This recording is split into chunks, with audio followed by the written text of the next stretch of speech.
Chapter 36. The daylight came. I rose at dawn. I busied myself for an hour or two with arranging my things in my chamber, drawers and wardrobe, in the order wherein I should wish to leave them during a brief absence. Meantime I heard St. John quit his room. He stopped at my door. I feared he would knock. No, but a slip of paper was passed under the door. I took it up. It bore these words: "You left me too suddenly last night. Had you stayed but a little longer, you would have laid your hand on the Christian's cross and the angel's crown. I shall expect your clear decision when I return this day fortnight. Meantime, watch and pray that you enter not into temptation. The spirit, I trust, is willing, but the flesh, I see, is weak. I shall pray for you hourly. Yours, St. John." "My spirit," I answered mentally, "is willing to do what is right, and my flesh, I hope, is strong enough to accomplish the will of heaven when once that will is distinctly known to me. At any rate, it shall be strong enough to search, inquire, to grope an outlet from this cloud of doubt, and find the open day of certainty." It was the 1st of June, yet the morning was overcast and chilly. Rain beat fast on my casement. I heard the front door open and St. John pass out. Looking through the window, I saw him traverse the garden. He took the way over the misty moors in the direction of Whitcross. There he would meet the coach. "In a few more hours I shall succeed you in that track, cousin," thought I. "I too have a coach to meet at Whitcross. I too have some to see and ask after in England before I depart for ever." It wanted yet 2 hours of breakfast time.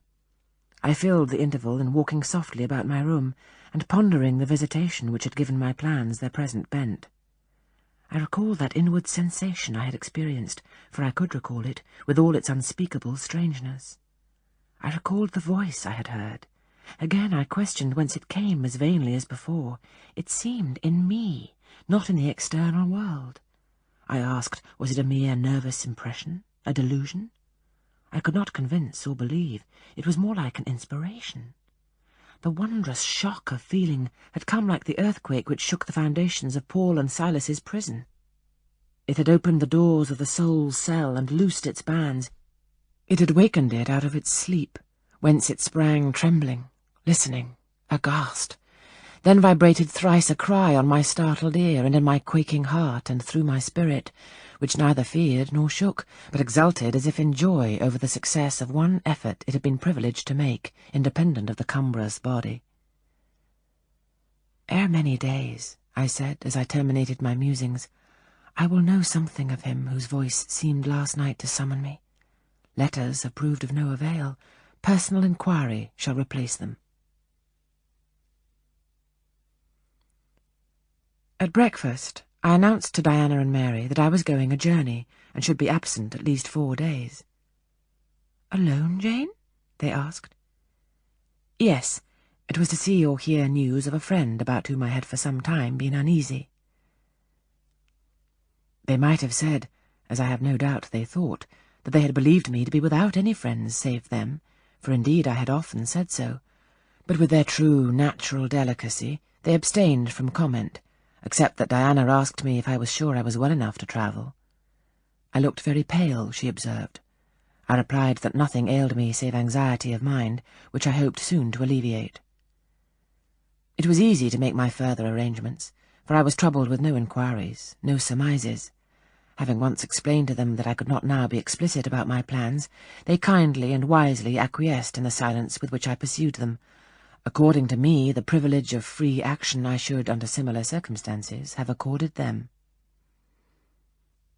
I left Moor House at 3:00 p.m., and soon after 4 I stood at the foot of the signpost of Whitcross, waiting the arrival of the coach which was to take me to distant Thornfield. Amidst the silence of those solitary roads and desert hills, I heard it approach from a great distance. It was the same vehicle whence, a year ago, I had alighted one summer evening on this very spot, how desolate and hopeless and objectless. It stopped as I beckoned. I entered, not now obliged to part with my whole fortune as the price of its accommodation. Once more on the road to Thornfield, I felt like the messenger pigeon flying home. It was a journey of 36 hours. I had set out from Whitcross on a Tuesday afternoon, and early on the succeeding Thursday morning the coach stopped to water the horses at a wayside inn, situated in the midst of scenery whose green hedges and large fields and low pastoral hills, how mild of feature and verdant of hue compared with the stern North Midland moors of Morton, met my eye like the lineaments of a once familiar face. Yes, I knew the character of this landscape. I was sure we were near my bourne. "How far is Thornfield Hall from here?" I asked of the ostler. "Just 2 miles, ma'am, across the fields." My journey is closed, I thought to myself. I got out of the coach, gave a box I had into the ostler's charge, to be kept till I called for it, paid my fare, satisfied the coachman, and was going. The brightening day gleamed on the sign of the inn, and I read in gilt letters, "The Rochester Arms." My heart leapt up. I was already on my master's very lands. It fell again. The thought struck it. Your master himself may be beyond the British Channel, for aught you know.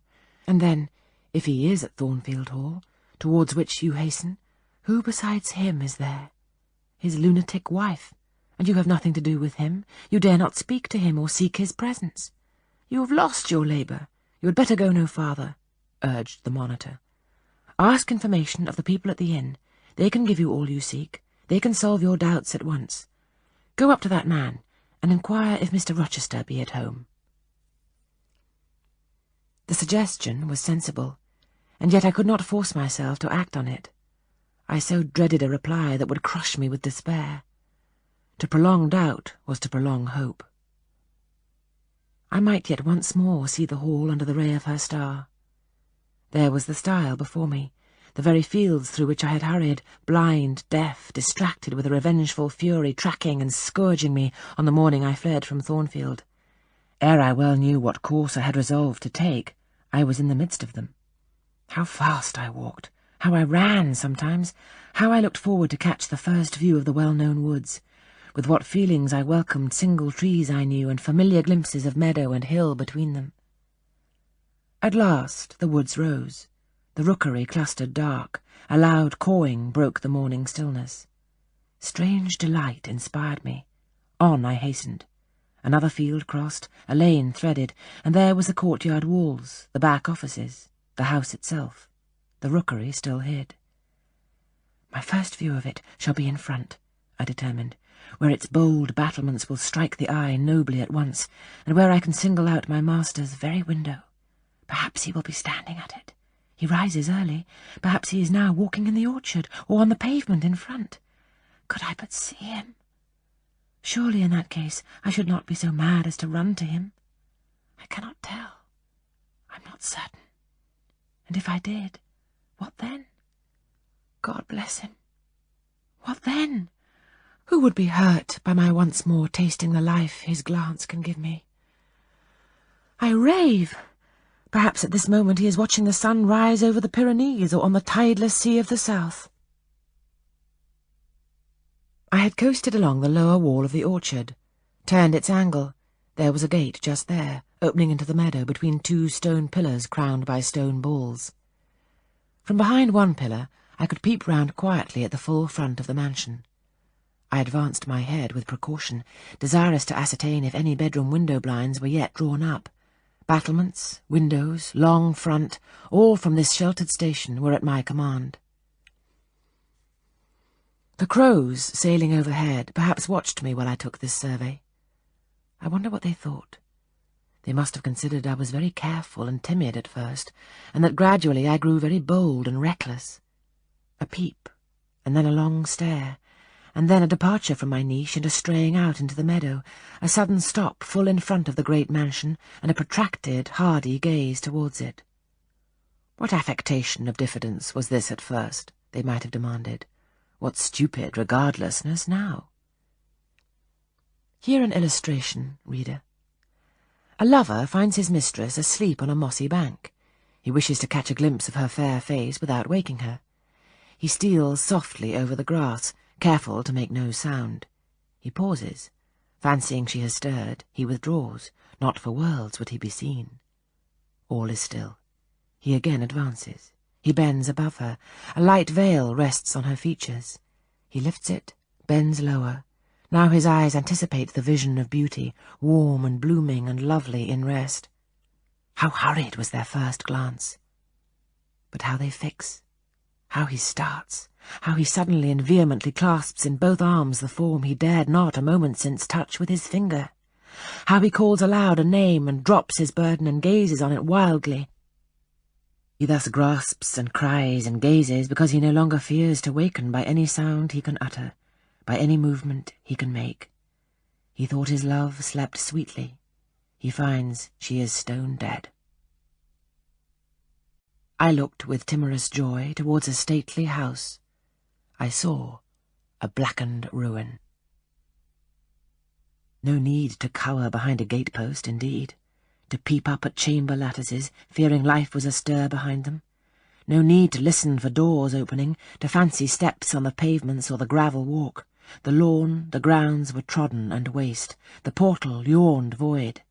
The front was, as I had once seen it in a dream, but a shell-like wall, very high and very fragile-looking, perforated with paneless windows, no roof, no battlements, no chimneys. All had crashed in. And there was the silence of death about it, the solitude of a lonesome wild. No wonder that letters addressed to people here had never received an answer. As well dispatch epistles to a vault in a church aisle. The grim blackness of the stones told by what fate the hall had fallen, by conflagration. But how kindled? What story belonged to this disaster? What loss, besides mortar and marble and woodwork, had followed upon it? Had life been wrecked as well as property? If so, whose? Dreadful question. There was no one here to answer it, not even dumb sign, mute token.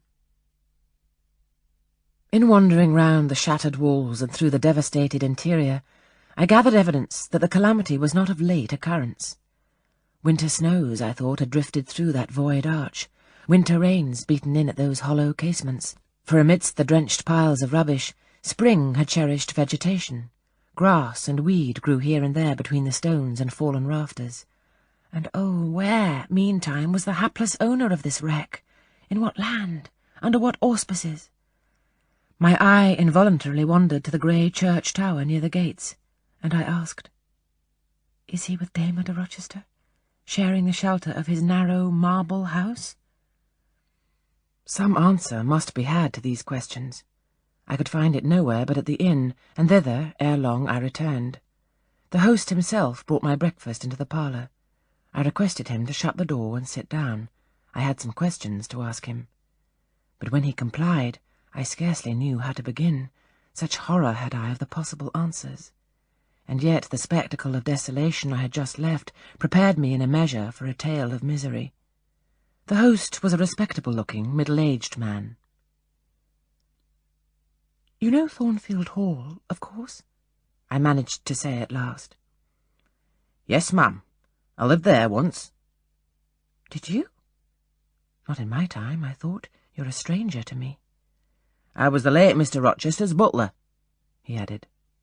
The late! I seemed to have received with full force the blow I had been trying to evade. "The late!" I gasped. "Is he dead?" "I mean the present gentleman, Mr. Edward's father," he explained. I breathed again. My blood resumed its flow. Fully assured by these words that Mr. Edward, my Mr. Rochester, God bless him wherever he was at least alive, was, in short, the present gentleman. Gladdening words. It seemed I could hear all that was to come, whatever the disclosures might be, with comparative tranquillity. Since he was not in the grave, I could bear, I thought, to learn that he was at the Antipodes. "Is Mr. Rochester living at Thornfield Hall now?" I asked, knowing, of course, what the answer would be, but yet desirous of deferring the direct question as to where he really was. "No, ma'am. Oh, no. No one's living there. I suppose you're a stranger in these parts, or you would have heard what happened last autumn. Thornfield Hall is quite a ruin. It was burnt down just about harvest time. A dreadful calamity. Such an immense quantity of valuable property destroyed, hardly any of the furniture could be saved. The fire broke out at dead of night, and before the engines arrived from Millcote, the building was one mass of flames. It was a terrible spectacle. I witnessed it myself. "At dead of night?" I muttered. Yes, that was ever the hour of fatality at Thornfield. "Was it known how it originated?" I demanded. They guessed, ma'am, they guessed. Indeed, I should say it was ascertained beyond a doubt. You're not perhaps aware," he continued, edging his chair a little nearer the table and speaking low, "that there was a lady, a lunatic, kept in the house." "I have heard something of it." "She was kept in very close confinement, ma'am. People, even for some years, were not absolutely certain of her existence. No one saw her. They only knew by rumour that such a person was at the Hall, and who or what she was it was difficult to conjecture. They said Mr. Edward had brought her from abroad, and some believed she'd been his mistress. But a queer thing happened a year since, a very queer thing." I feared now to hear my own story. I endeavoured to recall him to the main fact. "And this lady?" "This lady, ma'am," he answered, "turned out to be Mr. Rochester's wife.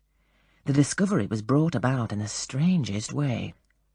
There was a young lady, a governess at the Hall, that Mr. Rochester fell in—" "But the fire," I suggested. "I'm coming to that, ma'am. That Mr. Edward fell in love with.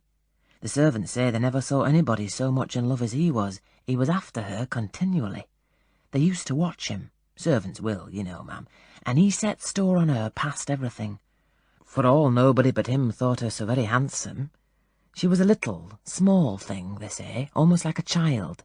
I never saw her myself, but I've heard Leah, the housemaid, tell of her. Leah liked her well enough. Mr. Rochester was about 40, and this governess not 20. And you see, when gentlemen of his age fall in love with girls, they're often like as if they were bewitched. Well, he would marry her." "You shall tell me this part of the story another time," I said. "But now I have a particular reason for wishing to hear all about the fire. Was it suspected that this lunatic, Mrs. Rochester, had any hand in it?" "You've hit it, ma'am. It's quite certain that it was her, and nobody but her, that set it going. She had a woman to take care of her called Mrs. Poole, an able woman in her line and very trustworthy, but for one fault, a fault common to a deal of them nurses and matrons. She kept a private bottle of gin by her, and now and then took a drop overmuch. It is excusable, for she had a hard life of it, but it still was dangerous, for when Mrs. Poole was fast asleep after the gin and water, the mad lady, who was as cunning as a witch, would take the keys out of her pocket, let herself out of her chamber, and go roaming about the house, doing any wild mischief that came into her head. They say she had nearly burnt her husband in his bed once, but I don't know about that. However, on this night, she set fire first to the hangings of the room next her own, and then she got down to a lower story, and made her way to the chamber that had been the governess's. She was like as if she knew somehow how matters had gone on and had a spite at her, and she kindled the bed there. But there was nobody sleeping in it, fortunately.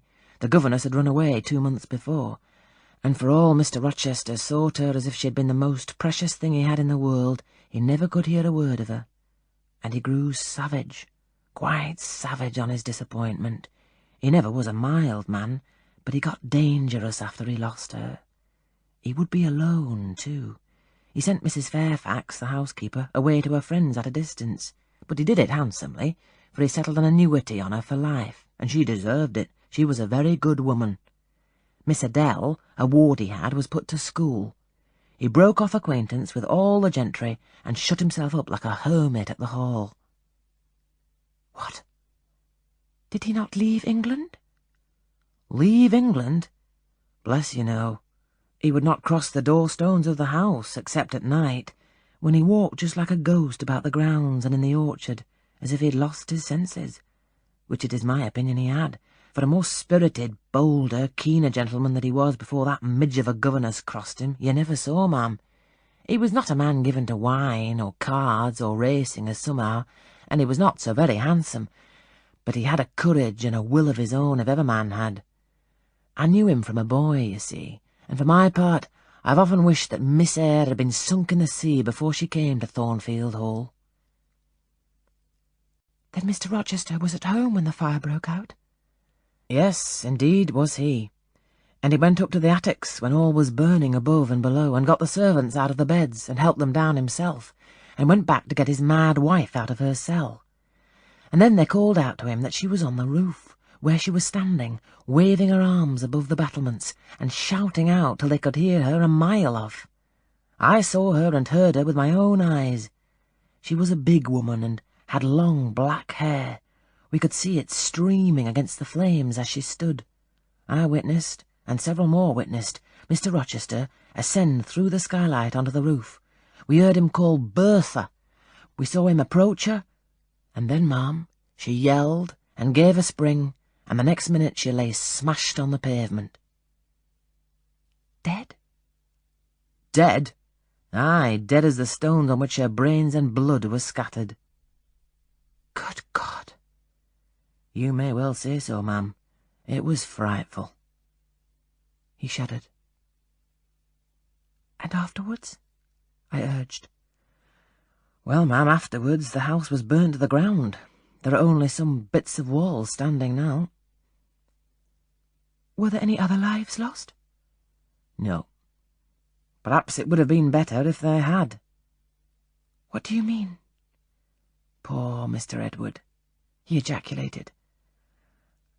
"I little thought ever to have seen it. Some say it was a just judgment on him for keeping his first marriage secret, and wanting to take another wife while he had one living, but I pity him for my part." "You said he was alive?" I exclaimed. Yes, he is alive, but many think he had better be dead." "Why? How?" My blood was again running cold. "Where is he?" I demanded. "Is he in England?" Aye, he's in England. He can't get out of England, I fancy. He's a fixture now." What agony was this? And the man seemed resolved to protract it. "He's stone blind," he said at last. "Yes, he is stone blind, is Mr. Edward." I had dreaded worse. I had dreaded he was mad. I summoned strength to ask what had caused this calamity. "It was all his own courage, and a body may say his kindness in a way, ma'am. He wouldn't leave the house till everyone else was out before him. As he came down the great staircase at last, after Mrs. Rochester had flung herself from the battlements, there was a great crash. All fell. He was taken out from under the ruins, alive but sadly hurt. A beam had fallen in such a way as to protect him partly, but one eye was knocked out, and one hand so crushed that Mr. Carter, the surgeon, had to amputate it directly. The other eye inflamed. He lost the sight of that also. He's now helpless indeed, blind and a cripple." "Where is he? Where does he now live?" "At Ferndean, a manor house on a farm he has about 30 miles off. Quite a desolate spot." "Who is with him?" "Old John and his wife. He would have none else. He's quite broken down, they say." "Have you any sort of conveyance?" "We have a chaise, ma'am. A very handsome chaise." "Let it be got ready instantly. And if your postboy can drive me to Ferndean before dark this day, I'll pay both you and him twice the hire you usually demand."